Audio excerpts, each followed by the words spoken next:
서로의 인사합시다. 하나님이 당신을 사랑하십니다. 하나님 당신을 부르셨습니다. 인사하도록 하겠습니다. 하나님 당신을 사랑하십니다. 당신을 부르셨습니다. 한 번 더 인사할 때 우리 잘 오셨습니다. 축복합니다. 우리 인사로 시작. 잘 오셨습니다. 축복합니다. 축복합니다. 네, 인사하는 게 제일 어색하죠, 그죠? 늘 어색하고 또 인사하는 게 가장 어려운데요. 사실 인사하는 것이 어려운 이유는 사실 우리가 여러 가지 마음 속에 또 이제 또 많은 어떤 뭐 어려움들도 있고 힘든 마음도 있고 또 이제 사람 만나서 얘기하는 게 제일 어색하긴 해요. 그래도 우리가 우리 말씀 들을 때에 또 우리 관계들을 또 회복하면서 또 기쁜 마음으로 즐거운 마음으로 함께 또 말씀 듣게 되기를 소망합니다. 그런 의미에서 한 번 더 인사할까요? 우리 말씀의 은혜 받으시다. 시작. 말씀의 은혜 받으시다. 은혜 받으시다. 하나님의 은혜가 있게 되기를 주의 이름으로 간절히 소망합니다.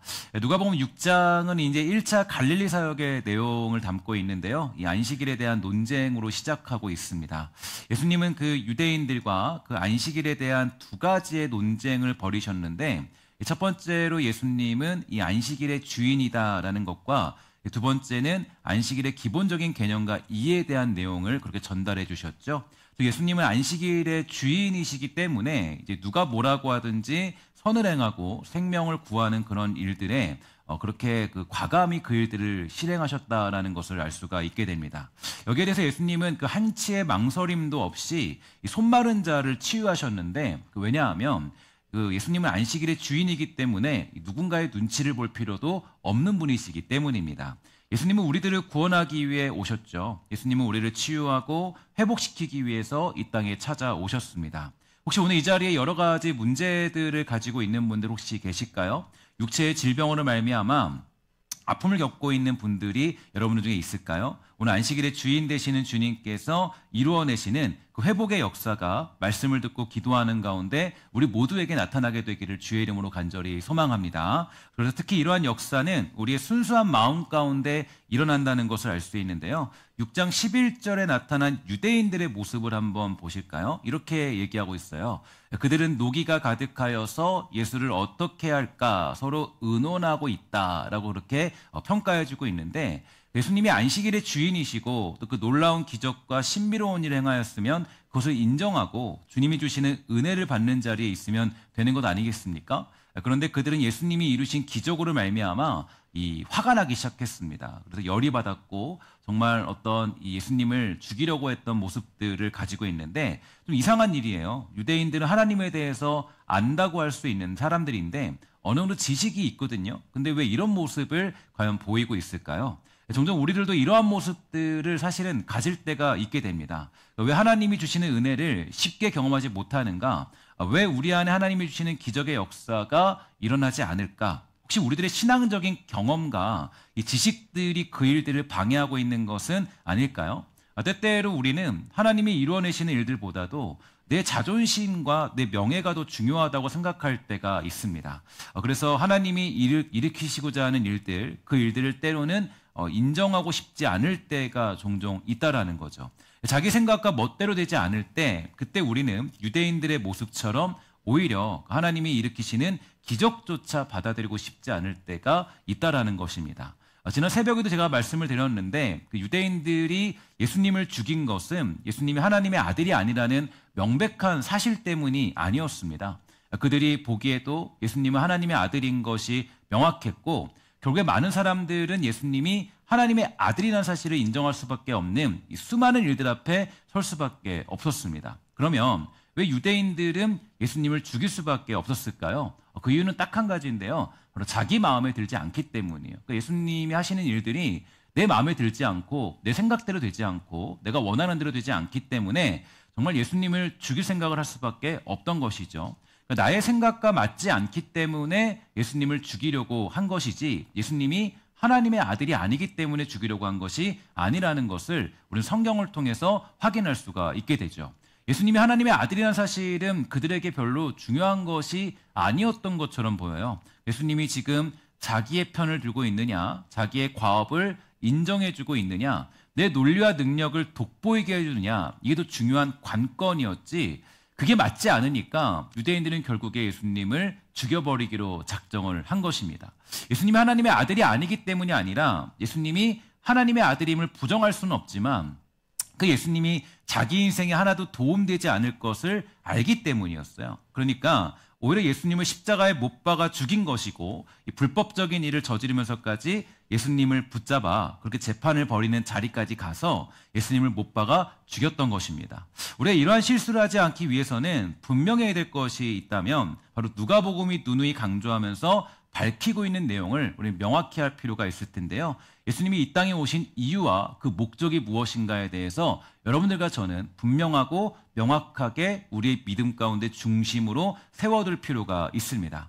예수님이 오신 이유는 무엇일까요? 누가복음 3장 32절인데 우리 함께 다 같이 읽도록 하겠습니다. 시작. 내가 의인을 부르러 온 것이 아니요 죄인을 불러 회개시키러 왔노라. 아멘. 우리 그 히타 좀 꺼주겠어요?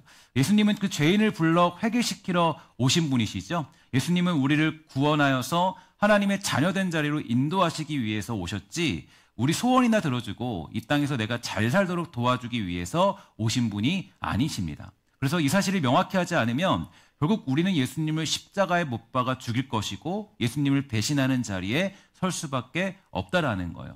종종 이런 경우들이 있습니다. 굉장히 열심히 하나님을 잘 믿고 섬기는 것처럼 보이는데 어느 날 갑자기 이제 그 믿음들이 와르르 무너지는 사람들을 만나게 돼요. 왜 그런 일이 벌어질까 곰곰이 생각해 보면 이런 모습들이 있죠. 열심히 내가 주님 섬기면 주님이 내 요구나 뜻을 들어줄 줄 알았는데 자기가 원하는 대로 상황이 변하지 않으니까 갑자기 어느 순간 신앙이 무너지고 만 것입니다. 저도 그런 경험들이 있었어요. 어떤 경험이냐면 제가 처음에 신학교 들어갈 때 제가 신학교에 들어가고 싶은 마음이 사실은 1절 없었습니다. 저는 그때 예수를 믿지도 않았고 그때 신앙도 좋지 않았고 그랬기 때문에 제가 신학교에 들어가는 것은 저에게는 말도 안 되는 일이었죠. 저는 신학교에 들어갈 생각도 없었고 그렇게 가질 생각도 없었어요. 근데 이제 한 가지 이유가 있었는데 이유가 뭐냐면 그러니까 이제 이 가정이 굉장히 좀 이렇게 안 좋으니까 부모님 어떤 여러 문제들이 많이 있으니까 제가 생각한 게 있었어요. 그 뭐냐면 내가 내 생명 하나님께 드리면 가정이 좀 평안해지겠지, 가정이 좀 좋아지겠지. 그리고 왜냐면 이제 가정이 엉망이었어도 그래도 이 부모님들이 이상하게도 가지는 소망이 있었는데 저 막내 아들 정도는 신학교를 보내야겠다. 왜 그런지 모르겠습니다. 이유는 모르겠어요. 이유는 모르겠는데 어쨌든 간에 그런 마음이 있었던 것 같아요. 아버지나 어머니나 똑같은 마음이었던 것 같아요. 그러니까 어쨌든 제가 신학교에 그렇게 들어가면 뭔가 좀 가정이 변할 것 같다. 그래서 나름대로 이제 그 믿음 가지고 들어간 건 아니고 어떻게 들어갔냐면 신학교에 가면 이런 거 있잖아요. 마치 그 심청이 같은, 심청이가 그 물에 빠지면 계속 신봉사 눈이 뜨잖아요. 왜 그런 믿음 가지고 제가 한 것 같아요. 제가 그래서 신학교에 뛰어들면 하나님이 적어도 이제 우리 집이 변할 수 있지 않을까? 근데 이제 내 한번 바치면, 내 한번 주의 종 되면 가정에 평안이 올 것이라 생각했기 때문에 저는 신학교에 들어가게 됐습니다. 그렇게 저는 신학교 1학기를 다녔는데 나름대로 제가 기억나는 건 3월, 4월은 열심히 했어요. 아주 열심히 했고 그때 영성훈련도 이렇게 가서 그때 뜨겁게 기도도 하고 거기 어떤 교수님도 되게 좋아하고 그랬던 기억이 있습니다. 어쨌든 간에 이 한 3, 4, 5월까지쯤인가는 열심히 했던 것 같아요. 근데 그렇게 열심히 그렇게 신학생으로 살았는데 문제는 뭐냐? 가정이 변하기는커녕 조금도 변화가 없는 거예요. 그러니까 제가 이렇게 하면 신봉사가 눈을 팍 떴으면 이제 눈을 좀 뜨려고 하는 그런 게 뭐가 좀 이렇게 조짐이 있어야 되잖아요. 눈이 조금 이렇게 개슴츠레 보인다던가 그래야 되잖아요. 근데 없는 거예요. 그래서 이제 변화가 없으니까 내가 예수 믿어야 되나? 교회 내가 신학생 해야 돼? 제가 이제 그 1학기 다니다가 그때 이제 휴학했습니다.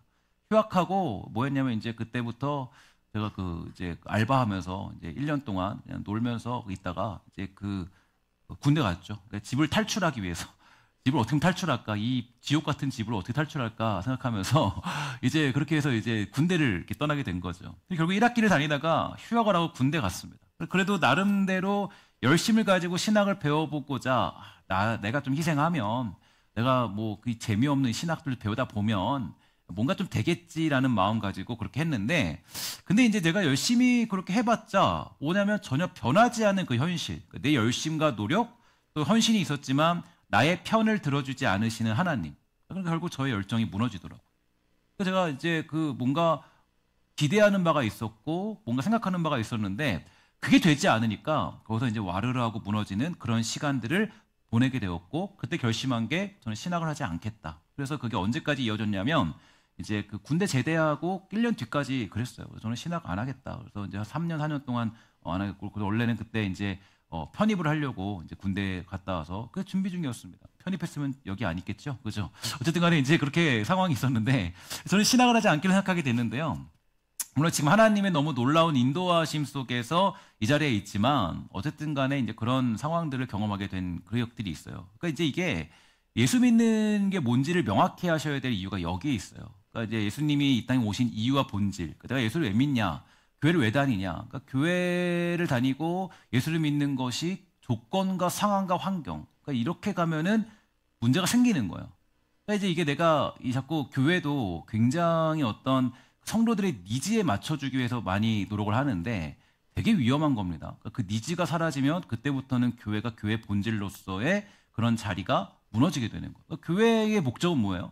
예수 믿는 교회의 목적은 뭐 하기 위해서 우리가 교회에 모이는 거예요? 주님 예배하기 위해서 모이는 거죠. 그 어떤 역할들이 사라지면 교회로서의 어떤 그런 존재 이유와 가치들이, 그러니까 지금 현재 때는 어느 정도 뭔가 있다 할지라도 나중에 그 모든 문제들이 발생하면서 무너질 수밖에 없는 겁니다. 오늘 우리가 보고 있는 제자들, 그들도 마찬가지예요. 그들 모두는 이 복음을 전하는 사도로 부름받게 되었는데 13절에 보면 이렇게 되어 있습니다. 밝으며 그 제자들을 부르사 그 중에서 12를 택하여서 사도로 칭했다라고 되어져 있지 않습니까? 여기에 택하였다라는 말은 에클렉사메노스라는 말로써 그 예수님이 주체가 되어서 이 제자들을 완벽한 하나님의 섭리와 계획 속에서 그들을 불렀다라는 의미를 가지고 있는데요. 그렇게 예수님이 제자들을 택하셨는데 문제가 뭐냐면은 이들 중에 단 한 사람도 예수님을 배신하지 않은 사람이 없다라는 거예요. 여러분, 우리 좀 눈여겨볼 필요가 있는데 특히 베드로는 다른 복음서에서도 가장 먼저 등장할 정도로 예수님의 수제자다라고 할 수 있음에도 불구하고 가장 심각한 배신의 아이콘으로 등장할 정도로 예수님의 제자들 모두는 하나님의 주권적인 선택 속에서도 예수님을 배신하는 그런 자리에 서게 되었습니다. 왜냐하면 바로 예수님이 자기 편을 들지 않았기 때문이에요. 이게 여러분 되게 우리에게는 위험한 논리예요. 예수 믿을 때 가장 위험한 논리가 예수님이 자기 편을 들어야 된다. 내 생각의 편을 들어야 되고 내가 요구하는 것들을 들어줘야 된다. 예수님이 그렇게 오신 이유는 아니에요. 예수님이 이 땅에 오신 이유는 여러분의 생각을 지지하고 나의 어떤 만족을 추구하고 내가 원하는 일들을 해결해 주기 위해서 예수님이 이 땅에 오신 것은 절대로 아닙니다. 그러니까 결국에 그렇게 자기 요구를 들어주지 않으니까, 자기의 편을 들어주지 않으니까 열정 가지고 살다가 이 제자들이 와르르 무너지면서 다시 갈릴리 바다로 돌아가서 그 그물질이나 하는 인생으로 전락해버린 거 아니겠어요? 이 복음을 전하라고 사도로 부르셨는데 그들은 자기 마음에 들지 않는 예수님을 떠나버리고 마는 그런 인생이 되고 만 것입니다. 그러므로 우리들도 조심해야 돼요. 그러니까 예수 믿는 이유와 목적과 하나님이 저와 여러분을 이끄시는 자리가 어디인지를 명확히 하셔야 됩니다. 그러니까 내가 예수 믿을 때 여러분들이 어디로 가고 있는지, 하나님 그 성령의 그 인도하심으로 말미암아 성령의 그러니까 견인하심으로 우리를 어디로 끌고 가는가. 그러니까 여러분 하나님이 우리를 견인해 가시잖아요. 그러니까 우리를 인생을 끌고 갈 때 여러분들을 어디 목적지로 가는가, 어떤 목적지로 가는가. 로마서 8장 29절부터 30절에 보니까 이렇게 나타나 있습니다. 우리 함께 다 같이 읽도록 할게요. 시작. 하나님이 미리 아신 자들을 또한 그 아들의 형상을 본받게 하기 위하여 미리 정하셨으니 이는 그로 많은 형제 중에서 맏아들이 되게 하려 하심이니라. 또 미리 정하신 그들을 또한 부르시고 부르신 그들을 또한 의롭다 하시고 의롭다 하신 그들을 또한 영화롭게 하셨느니라. 아멘. 하나님이 우리를 부르신 목적이에요. 그러니까 여러분들을 불러다가 여러분들에게 재벌 회장 만들기 위해서 부르신 것이 아니죠. 여러분들을 불러다가 그냥 부부끼리 행복해라 이렇게 하기 위해서 부른 게 아니에요. 그러니까 여러분을 불러다가 부모와 자녀가 해결되더라. 물론 하나님이 덤으로 주실 때도 있어요. 근데 그게 예수님이 오신 목적이 아니라 주님이 우리에게 하시는 목적은 우리를 영화롭게 하기 위해서, 그래서 그들을 부르시고 부르신 그들을 또한 의롭다 하시고 의롭다 하신 그들을 또한 영화롭게 하셨다. 하나님이 우리를 부르신 그런 목적이다라고 얘기할 수 있는데요. 하나님이 우리를 부르시면 결국에 우리가 영화로운 자리에 가도록 하시기 위한 하나님의 뜻이 담겨져 있습니다. 그러니까 의로운 자로 서게 하도록 하시기 위해서예요. 그러니까 영화로운 자리로 가기 위해서 필요한 조건은 내 사업도 아니고 나의 건강도 아니고 나의 능력도 아닌 것입니다. 그런 것은 우리가 그 완성의 자리에 가는 조건으로 자리 잡고 있지 않아요. 무엇인지 알 수 없으나 하나님은 우리의 삶을 그 영화로운 자리로 인도하시는 그런 하나님이 되는 것입니다. 그래서 다만 중요한 것이 있다면 하나님께서 절대로 택하신 자를 포기하지 않는다라는 명제인데요.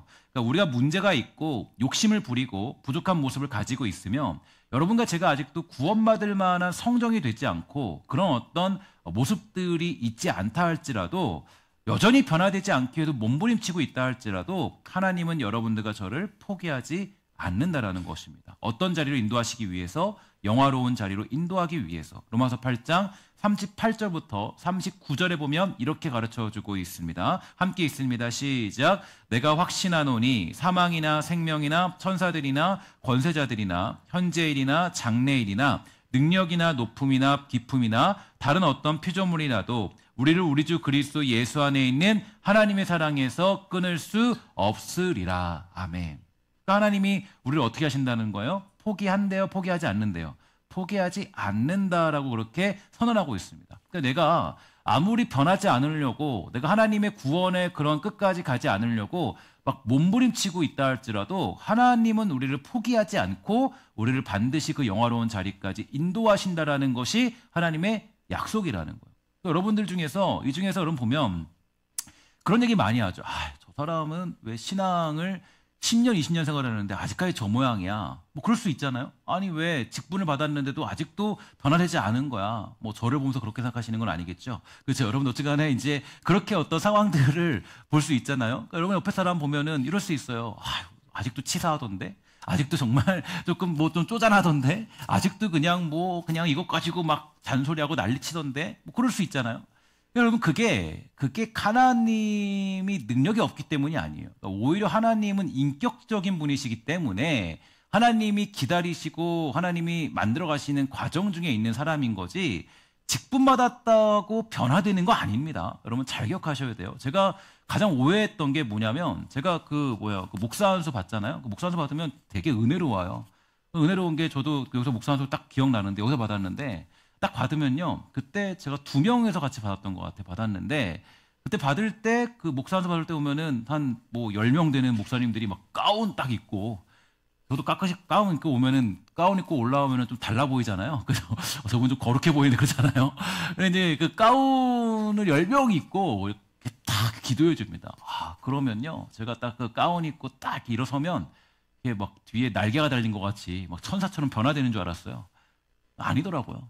나와 똑같이 생각하고 똑같이 그냥 그대로더라고요. 변화 안 되더라고요. 그러니까 이게 뭐 직분 가지고 이 사람 변화될 거다 이러면 여러분 큰 오산입니다. 전혀 그렇지 않아요. 그러니까 이게 변화되는 과정은 하나님이 이뤄가시는 그런 상황과 환경과 어떤 그런 모든 것들이 다 그게 상충되어 있는 것이지 그러니까 이렇게 변화될 것이다 생각하면 안 돼요. 그러니까 우리가 서로 잘 이해하며 살아야 됩니다. 그러니까 이게 하나님이 우리를 이끌어 가시는 목적과 이유를 알게 되면 그러면 이제 그러면 이제 그런 가운데 서로를 이해할 수 있게 돼요. 그러니까 서로를 이해하지 못한 이유가 어딨냐면 이 진리를 몰라서 그래요. 그러니까 왜 누구에게 시험 들었다 그런 우리 권사님이 그럴 줄 몰랐어요. 우리 장로님이 그럴 줄 몰랐어요. 우리 목사님이 그럴 줄 몰랐어요. 왜 그래요? 저 사람 구원이라는 것이 그냥 단번에 이루어지는 줄 알아요. 그게 아니거든요. 그럼 그게 뭐냐면 아무리 직분이 있어도 변화되지 않는 삶을 살고 있어요. 우리가 몸부림치고 있는 거예요. 아직도 몸부림치고 있는 거예요. 안 변화되려고. 그런데 중요한 건 뭐냐? 누가 날 포기하지 않아요? 하나님이 날 포기하지 않아요. 그러니까 나는 변하지 않으려고 몸부림치고 난리치거든요. 근데 하나님은 나를 포기하지 않는다는 이게 중요한 거지. 저 사람이 변했냐 안 변했냐가 중요하지 않습니다. 여러분 잘 기억하셔야 돼요. 그래서 여러분 우리가 문제가 있고 욕심을 부리고 부족한 모습을 가지고 있으며 여전히 변하지 않기 위해 몸부림을 치고 있어도 그래도 여러분, 그래도 이제 우리가 중요한 것은 하나님이 우리를 포기하지 않으신다. 로마서 8장 38절부터 39절인데 우리 함께 다 같이 읽도록 하겠습니다. 시작. 내가 확신하노니 사망이나 생명이나 천사들이나 권세자들이나 현재일이나 장래일이나 능력이나 높음이나 깊음이나 다른 어떤 피조물이라도 우리를 우리 주 그리스도 예수 안에 있는 하나님의 사랑에서 끊을 수 없으리라. 이렇게 얘기하고 있어요. 우리를 향한 하나님의 의지예요. 하나님은 우리를 포기하지 않는 하나님이 되십니다. 그 완성을 향해서 저와 여러분을 인도하시는 길을 멈추지 않는 분이세요. 그러니까 우리가 소원하는 바가 이루어지느냐 이루어지지 않느냐는 중요하지 않다라는 거예요. 그러니까 내가 소원하는 바가 이루어지면 만약에 이루어진다고 했을 때 정말 우리는 영화로운 자리에 가까워지겠습니까? 아니면 멀어질까요? 여러분들이 원하는 것들이 이루어지면 여러분 영화를 향해 가겠어요? 아니면 더 타락할까요? 이게 여러분 되게 중요한 관건인데 그 하나님이 보여주시는 증거가 있습니다. 이 땅에 보여주신 증거가 있는데요. 제가 보니까 이런 예가 있더라고요. 여러분들이 소원하는 바가 이루어졌을 때 하나님과 가까워질까 멀어질까 아무도 모르지만 제가 기사를 보니까 이런 기사가 있어요. 로또를 맞은 사람들이 가장 먼저 바꾸는 것이 자동차도 아니래요. 집도 아니래요. 뭔지 아십니까? 배우자를 바꾼다고 그러더라고요. 제일 먼저 바꾸는 게 배우자래요. 로또를 맞으면 이게 더 행복해져야 되잖아요. 더 행복해져야 되고 더 이렇게 정의롭게 또 가난한 사람 도우면서 살아야 되잖아요. 근데 로또를 맞으면 제일 먼저 바꾸는 게 뭐냐? 배우자 바꾼다는 거야. 그러니까 이게 이제 우리가 하나님이 여러분들에게 왜 소망하는 바를 들어오지 않는지는 명확해집니다. 내가 원하는 바를 왜 이루어지지 않느냐는 명확해져요. 그러니까 하나님이 증거를 보여주신 거죠. 그러니까 로또를 맞아서 제일 먼저 바꾸는 게 그 배우자라니까 우리가 하나님이 소망하는 바를 들어주면 제일 먼저 하나님께 감사 예물을 드리고 하나님 내가 이제부터 11조 드리고 할게요. 안 그래요. 안 그래요. 그렇지 않아요. 하나님 제가 좀 돈 좀 벌고 감사한금 드릴게요. 더 한 번 더 성공해주면 제가 11조 드릴게요. 우리 그렇다니까요. 우리 그런 삶이에요. 그런 모습들이에요. 그러니까 이제 그러나 분명히 성경이 얘기해주고 있는 건 그러나 확실한 건 있죠. 뭐냐면 성경은 회복을 말하고 있고 그 회복은 반드시 이루어지는데 그렇다면 그 회복이 과연 무엇을 의미하느냐? 내가 그냥 뭐 가정이 행복해지고 그냥 내가 뭐 사업이 잘 되고 그냥 좋은 일을 경험하는 것이냐? 그런 것이 아니에요. 그러니까 우리가 명확해야 될 것은 뭐냐면 바로 우리 예수님이 이 땅에 오신 이유와 목적이 무엇인가에 대해서 분명히 해야 될 필요가 있다라는 것입니다. 만약에 이 답을 우리가 분명히 하지 않으면 예수님이 주신 기적을 보아도 하나님의 일하심을 보아도 씩씩거리면서 화를 내며 살아가는 인생이 될 수밖에 없는 것이에요. 오늘 우리는 어떻습니까? 여러분들은 지금 어떠한 삶을 살고 있습니까? 예수 믿는 그 이유와 목적, 주님이 우리를 통해 이루시고자 하는 그 목적을 과연 여러분들은 분명히 하고 있습니까? 저는 특별히 오늘 본문에서 주목해야 될 부분이 있는데요. 바로 12절의 말씀을 보면 이렇게 되어져 있습니다. 이때 예수께서 기도하시러 산으로 가사 밤이 새도록 하나님께 기도하시고 이렇게 얘기해주고 있는데 예수님은 왜 과연 기도하러 가셨을까요? 그러니까 이제 왜 어떤 이유 때문에 산으로 올라가서 기도하러 가셨을까? 두 가지 정도의 이유가 있을 것이라 추정되는데 이 앞에 있는 문단들을 보면 일단 사람들이 예수님을 어떻게 죽일까 서로 의논하는 상황이 벌어졌기 때문이겠죠. 예수님은 아직 때가 되지 않으셨기 때문에 아직은 잡혀야 되는 그런 상황은 아니었습니다. 그러니까 하나님께 도움을 구하고 또 그렇게 하기 위해서 하나님께 나아가서 기도했겠죠. 또 한 가지 그 상황을 피하기 위해서 산으로 올라가서 기도했을 것입니다. 또 두 번째 이유가 뭐냐면 바로 그 다음 절에 나오는데 바로 제자들을 선택하시기 위해서 예수님은 산에 올라가서 그렇게 밤새 기도를 했을 것입니다. 근데 기도하신 다음에 바로 하신 일들이 제자들을 선택한 일이니까 예수님도 얼마나 많은 고민 속에서 이 제자들을 선택하셨을까요? 정말로 수많은 사람들이 예수님의 사도로서 특별하게 부름받아 그 역할을 감당할 수 있는데 그 중에서도 예수님은 12제자들, 오늘 본문에 나타난 그 제자들을 부르셨고 그들을 사도로 택하여 주셨습니다. 그런데 잘 생각해 보세요. 예수님이 고르고 고른 제자들, 그러니까 밤새서 산에서 기도하심으로 말미암아 그렇게 기도해서 뽑은 제자들인데 그들 중에 우리가 알고 있는 것처럼 멀쩡한 사람은 한 명도 없습니다. 이게 우리가 가지는 이제 굉장히 물어봐야 될 의문점이에요. 그러니까 성령님의 뜨거운 역사가 일어나기 전에는 한 사람도 제정신인 사람이 없었던 사람들이에요. 그래서 그저 자기 욕심과 자기 생각에 얽매여 살아가고 화나내고 예수님을 이용해 먹으려는 것이 전부였습니다. 그러면 도대체 예수님은 무엇을 위해 기도하신 걸까요? 고르고 골라서 괜찮은 사람들을 기도하면서 뽑은 것 같은데 이 모양밖에 안 될 사람들을 불러 모았으니까 예수님의 기도도 별거 없는 거 아니겠습니까? 아니 분명히 기도하고 뽑았는데 뽑은 사람들이 예수님의 기도로 말미암아 뽑은 사람인데 뽑은 사람들이 그 우리가 알고 있는 12명의 제자들인 거예요. 아니 여기 봤을 때 예수님의 기도 기도했더니 조금 그렇게 기도하면 누가 와야 돼요? 우리 생각하는 사람은 누구예요? 열심히 기도했더니 우리로 따지면 서울대 다니는 사람들이 와야 돼요. 그렇죠? 아니면 아주 충직한 그런 장군들 같은 사람이 와야 돼요. 아니면 아주 사업이 막 잘 되고 아주 돈 많은 사람들이 와서 예수님의 일들을 팍팍팍 돕고 아주 정말로 대단한 일을 감당할 사람들이 와야 되는 게 분명하겠죠. 그런데 잘 보세요. 예수님이 그렇게 고루 골라서 괜찮은 사람들을 기도하면서 뽑았는데 그 모양밖에 안 된 사람들이 불러 모았으니까 예수님의 기도도 별거 없는 거 아니겠어요? 바로 여기에 기도의 맹점이 있습니다. 기도라는 것은 우리가 원하는 결과나 내가 이 땅에서 잘 살고 누리고 먹고 사는 것에 목적이 있지 않다라는 것을 우리는 명확하게 알 수가 있습니다. 내가 기도했더니 좋은 사람 만나고 기도 안 했더니 나쁜 사람을 만나더라는 것이 아니라는 거예요. 만약 그런 것이 기도의 능력이라면 예수님은 자신을 배신할 제자들이 아니라 굳건한 마음으로 자신을 섬길 사람들이 선택돼야 되는 거 아니겠습니까? 그런 면에서 기도는 우리의 뜻이 이루어지는 것이 목적이 아니라 하나님의 뜻이 이루어지는 것이 목적이라는 사실을 깨달을 수 있습니다. 나아가 하나님의 나라와 그 뜻의 이해를 깨닫는 것이 바로 기도라는 행위가 되더라는 거죠. 오늘 열거들은 제자들 한번 보세요. 공생의 기간 동안에 그들의 인생에 제대로 된 믿음을 보인 자가 누구였습니까? 단 한 사람도 찾아볼 수 없었어요. 그러나 예수님은 이러한 제자들을 받아들였던 것입니다. 왜냐하면 그들의 약함을 통하여서 하나님의 나라가 이루어질 것이기 때문이에요.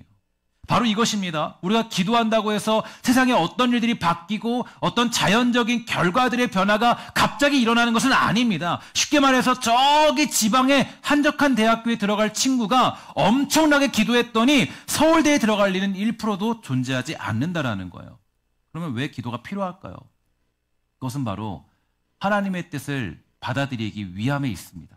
하나님께서 이루어 가시는 세상의 진리와 그분의 나라를 받아들이는 데 있다라는 것인데요. 예수님의 기도 역시 이런 부분에서 열심과 최선이 담겨 있던 것입니다. 기도에서 고르고 골라서 뽑은 것이 아니라 기도하심으로 말미암아 하나님의 뜻과 섭리를 받아들이고 그들을 받아들이기 위해서 예수님은 자신을 배반할 자, 저주할 자, 욕심에 눈이 사로잡힌 자들을 12제자로 삼았다라는 것을 알 수가 있게 되는 것이에요. 사랑하는 여러분, 우리가 바로 이러한 삶과 인생으로 살아가도록 부름받았습니다. 그리고 이러한 삶과 인생으로 살아가는 것이 하나님의 나라를 실천하며 이루어 나가는 것이에요. 특별히 기도한 사람들은 하나님의 섭리 가운데 만나게 되는 수많은 사람들을 받아들일 준비를 해야 됩니다. 여러분, 예수 믿고 살아갈 때 여러분 하나님이 기도할 때요 이렇게 주실 때가 있어요. 자신을 배반할 자를 만나게 하시고요. 저주할 사람을 만나게 하시고 욕심에 눈이 사로잡혀서 자신을 이용해 먹을 사람들을 받아들이는 것을 준비하는 것이야말로 기도하는 사람들이 가져야 될 모습이 되는 것이에요. 그러나 너무 여러분 염려하지는 마십시오. 우리가 그런 것들을 받아들이면서 그러한 사실들을 인정하고 사랑할 때에 반드시 하나님은 우리를 승리의 길로 인도하시는 분이시기 때문입니다. 예수님 역시 그 죽음과 고난을 그 제자들로 인하여서 당하게 되었지만 예수님은 부활하시고 승천하셔서 하나님의 뜻을 이루었을 뿐 아니라 그 제자들로 하여금 하나님의 나라가 선포되도록 하셨어요. 하나님의 방법대로 그 무너진 삶 가운데 바로 그들을 영화로운 자리로 인도하시는 우리 하나님의 뜻이 있었음을 믿으시기를 주의 이름으로 간절히 부탁을 드리겠습니다.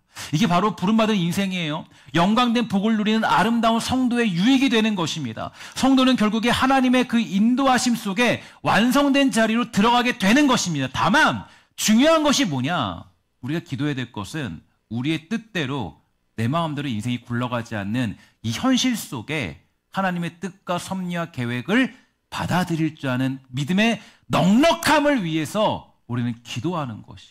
예수님이 제자들을 딱 봤을 때 알았겠죠. 베드로는 나를 3번 부인할 자다.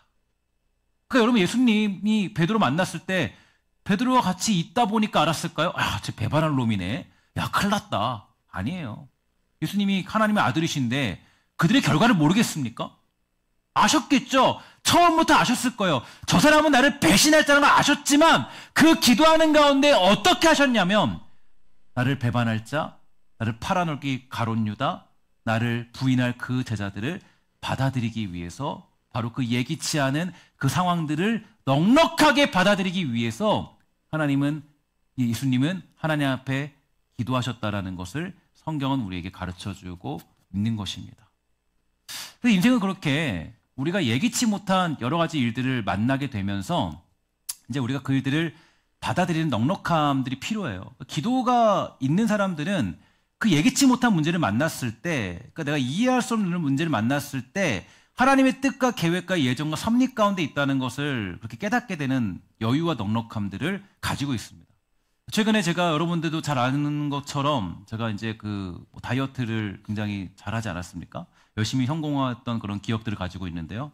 이 밥을 안 먹은 것이 아니라 다이어트 제가 했던 그 방법은 뭐였냐면 이제 이렇게 영양소를 이제 아주 잘 공급해 가면서 이 운동과 함께 진행하면서요. 이 큰 문제 없이 그 다이어트를 작년에 이렇게 잘 진행을 했습니다. 진행을 했고 작년에 이제 제가 온가족 수련회 때 보면 거의 이렇게 어디 아픈 거 아니냐, 어디 목사님 혹시 이제 주님 만나는 거 아니냐 생각할 정도로 그렇게 이제 다이어트를 많이 했는데, 근데 이제 요즘에 여러분들이 저를 이렇게 보면서 이런 생각들이 조짐조짐 올라오는 것 같은데, 목사님 조금 살이 다시 찐 것 같아요. 그래서 얘기하는 분이 좀 있는 것 같아요. 그래서 이제 보면 맞아요. 그래서 조금 쪘어요. 그래서 조금 쪘는데 막 우려할 정도는 아니고 이제 제가 뺀 거보다 이제 조금 쪘습니다. 쪘는데, 근데 목사님 이렇게 TV로 보면은 더 잘할 수 있잖아요. 다시 살이 좀 찌셨네라고 생각할 수 있어요.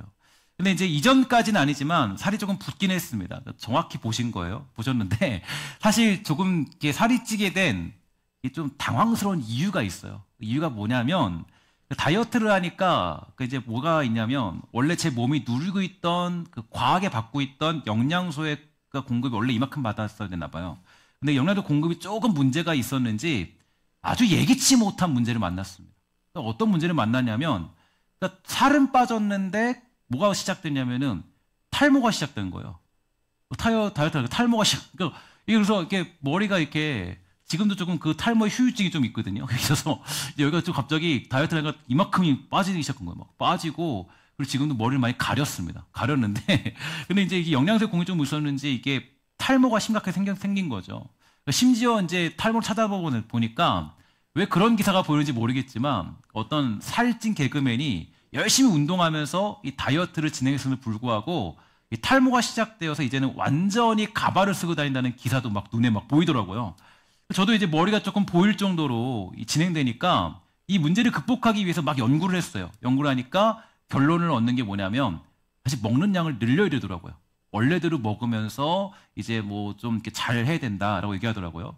그래서 죄송하지만, 그래서 여러분들에게 조금 죄송하지만 이게 조금 살이 붙은 게 사실입니다. 그럼 여러분 제가 물어볼게요. 제가 머리가 빠지는 게 좋습니까? 살이 좀 찌는 게 좋습니까? 아, 그래요. 그래서 이제 호불호 좀 있겠지만 어쨌든 간에 이제 고민을 하다가 이제 제가 전혀 생각지도 않고 고려하지 않았던 예기치 못한 상황을 만나면서 다시 제가 이제 좀 많이 먹기 시작했어요. 먹기 시작해서 조금 다시 좀 줄이기 시작했는데 좀 잘 먹고 있어요. 어쨌든 간에 저는 제가 생각했던 것과 전혀 예상하지 못한 일을 만난 거죠. 그러니까 제가 우리들의 인생이 그렇다는 거예요. 하나님 믿고 살아갈 때도 너무나 생각과는 다른 인생을 만날 때가 많이 있어요. 내가 원하던 일이 하나도 이루어지지 않아서 화가 나고 짜증날 때도 있습니다. 난 열심히 살았는데 원수 같은 사람을 만나서 괴로울 때도 있더라고요. 그러나 바로 그러한 순간에도 묵묵하게 하나님의 인도하신 뜻을 향해 달려가기 위해서 바로 우리에게 기도가 필요한 것입니다. 나는 제발 저런 사람 만나지 않게 해주세요. 기도했는데 오늘 눈 떠보니까 나에게 칼을 들이밀고 있는 사람을 만날 때가 있다고요. 그러나 그러한 때에도 하나님의 섭리와 뜻들을 기억하면서 나를 만들어 가시는 하나님의 그 역사들을 기억하면서 살아가는 모습들, 그러기 위해서 기도가 필요한 것입니다. 예수님이 밤새 무엇이라 기도했을까요? 주님, 나를 배신하지 않은 놈들 붙여주세요 라고 하셨을까요? 아닐 것입니다. 주님, 저를 배신할 저들을 위해서 십자가의 길을 넉넉히 걸어갈 수 있는 믿음을 주시고 하나님의 뜻을 이루며 살아가는 그런 능력을 저에게 주세요라고 하지 않았을까요? 오늘 우리의 기도가 왜 이리 능력이 없을까요? 무엇을 위해 기도하고 있습니까? 어떤 분하고 상담을 하다 보니까 그분이 저에게 이렇게 얘기해요. 저는 하나님이 제가 이렇게 하면 하나님이 이렇게 하셔야 한다고 생각합니다. 성경적이지 않아요. 자기 생각이에요. 제가 아무리 이렇게 여러분들에게 심각하게 가르치고 재밌게 가르쳐도 듣지 않습니다. 그래서 기도해요. 하나님, 아무리 말해도 자기 고집과 생각을 꺾지 않는 그 사람을 그래도 사랑하고 받아들이며 나 자신도 성숙하게 해주세요. 우리 예수님의 기도가 주는 그 의미를 잘 묵상해 보면서 하나님이 우리를 부르시고 택하셔서 키워가는 목적이 무엇인가를 분명히 하시기를 주의 이름으로 간절히 부탁을 드리겠습니다. 요즘에 교회가 정치판이 되어오는 시대 같아요. 정치적 발언쯤 하나 해줘야 되는 것만 같습니다. 그러나 우리에게 중요한 것은 믿음이고 구원이고 하나님의 일하심이 우리의 삶 가운데 이루어지는 것인 줄 믿습니다. 오늘 우리 교회를 통하여서 구원받는 이들이 더욱더 많아지는 역사가 있게 되기를 주의 이름으로 간절히 소망합니다. 기도하도록 하겠습니다. 하나님 감사합니다. 은혜 풀어주셔서 우리가 주님의 은혜 가운데 부름받아 오늘 이 시간에 함께 예배합니다. 예배할 때 하나님 말씀을 바르게 깨닫도록 허락하여 주시고 예배할 때 주께서 베푸시는 놀라운 사랑들을 깨달아 우리 주께서 말씀하시는 것이 무엇인가, 나에게 목적하는 바가 어떤 것인가 깨닫고 살아가는 복된 성도가 다 될 수 있도록 주여 돌보아 주시옵소서. 내 것 이루어달라고 내가 하나님 앞에 하나님 간절히 기도하는 곳이 아니라 하나님 앞에 하나님의 뜻이 이루어짐을 믿고 내가 정말 구원을 향해 온전히 달려가기 위한 넉넉함과 담담을 구하며 살아가는 복된 성도 될 수 있도록 주여 돌보아 주시옵소서. 모든 말씀 예수님의 이름으로 간절히 기도합니다.